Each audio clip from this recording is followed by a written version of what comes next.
book, Everybody Lies, Seth Stephens-Davidowitz presents the potential of the big data revolution in the social sciences. Using fascinating findings from topics as diverse as sexuality, racism, and abortion, he paints a picture in which we can use new types of data as a mirror for humanity, and perhaps it is the clearest lens available to peer closely and accurately at ourselves. The book is filled with surprising, and sometimes not so surprising, insights that would likely never show up in traditional survey data. We learn about unreported abortions, how racism affected recent elections, and more about sexual preferences than I ever wanted to know. But as provocative and sometimes shocking as his findings are, they're not the point of the book.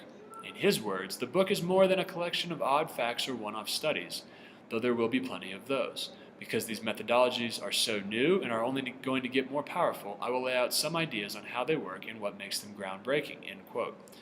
The book is not about the findings, but about the data itself, its power and potential, and its effects on our understanding of the world. I decided to use a few of Stephens-Davidowitz's own tools to answer a few questions that were raised for me while reading this book. First, he deals primarily with big data for social sciences. According to Google AdWords, the keywords big data economics, big data psychology, and big data social science all rank very close to Google AdWords' lowest ranking, ranging from 100 to 1,000 searches per month or less. We can only read so much into these numbers, but many of Stephens-Davidowitz's premises rest on the assumption that Google searches are a proxy for relevance and interest. So how do these compare to the bigger world of data analytics and big data?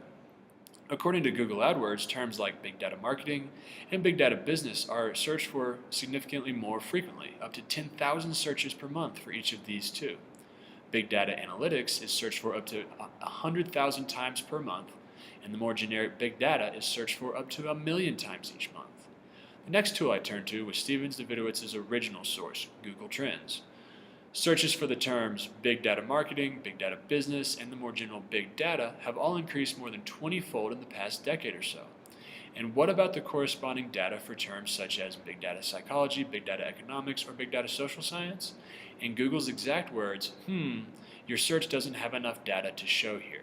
In other words, the ultimate topics that Stephens-Davidowitz addresses and comments upon, in their most general terms, don't yet even register on his own original medium. This doesn't detract from his argument. In fact, I think it strengthens what becomes one of his main points. According to the Bureau of Labor Statistics, there are many times more marketers and analysts than there are psychologists and economists. Big data in the world of business and marketing is a much more mature and crowded field than the social sciences, and the search data confirms that. But what I think is also confirmed by these search numbers is that there is significant potential in the social sciences. Just because the searches aren't currently there doesn't mean they won't be there eventually.